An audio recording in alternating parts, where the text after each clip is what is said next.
So ngano na imuhang nahunahunahan nga ilubong, sir? Para may bidin ka, ma'am.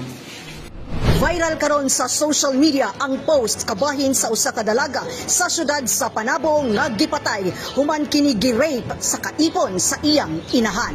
Base sa investigasyon, sir, naa ba kay gusto sa imong anak-anak? Wala po, ma'am. Saka stress lang po na ako nato naman. Yeah, primero ako ipasulod na ko sa kayag na ko. Ang pahigda istorya na kaya lang sa akong gilatan. Ako isumbag na ko po yan kadwa. Ang nakuyapan siya. Ito giyaan na ako sa. Yan nahilabtan niyo dahil dito. O nahilabtan ka isa rapot. Ituok niyo, sir? O pag wala na nasa pag umanan ako siya pag labot na ko. Yan ako sa gilatan. So planado ba to niyo, sir?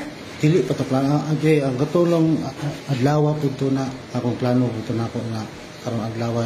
Timingan po ito, akong giyaw-yawan ba? Tapos giyaw-yawan po sa akong asawa. Nakauna-una po kag pagkalot. Wala pa ko kakalot na ito, ma'am. Dugay ba na yung mga human ang iyong pagkalot para sa iyang utangin mo siya dito? 3 ka oras o 2 ka oras. Base sa investigasyon nga gipagulat sa Philippine National Police Panabo nga niadtong Marso 1 sa bandang alas 4:30 sa hapon ang iyaan sa biktima may report sa kapulisan nga ang biktima wala na kini nakauli sa ilang panimalay. Dayon giaksyonan sa kapulisan ang pagpangita sa missing nga dalaga.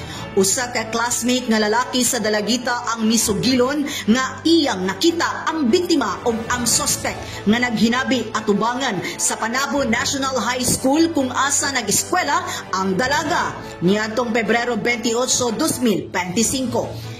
Hinungdan nga giimbestigahan ang stepfather sa biktima. Sa aktual nga pagsusi sa kapulisan, giangkon sa 40 anyos na suspect ang maong pag-rape o pagpatay sa walay kalaban-laban nga 14 anyos nga dalaga nga iya kining gilubong sa kinalot nga yuta nga matud pa niya aron walay ebidensya nga makita.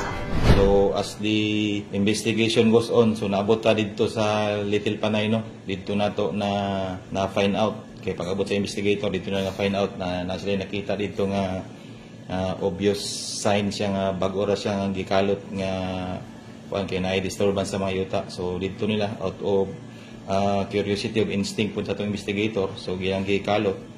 So dito na nakita ang patayng lawas sa biktima. So nag-request namin sa Regional Forensic Unit sa ato ang Crime Laboratory for the conduct of examination. Sa maong kasubuanan sa pamilya, minghatag si City Mayor Jose E. Relampagos sa dakong kasubo alang sa pamilya sa biktima.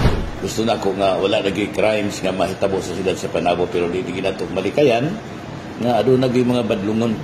Na aduna naging mga badlungon nga tao, tali na siko pa po nato sa atong kapulisan, no? Karon sa presuhan niya ready na po ang atong filing of case, no, against sa baong suspect. Dugang pa ni Mayor Relampagos nga magbinantayo ng tanang mga ginikanan ilabi na sa mga minor de edad na mga kabataan tungod dili na mabalik ang kansang kinabuhi kung adunay mahitabo nga dautan kanila.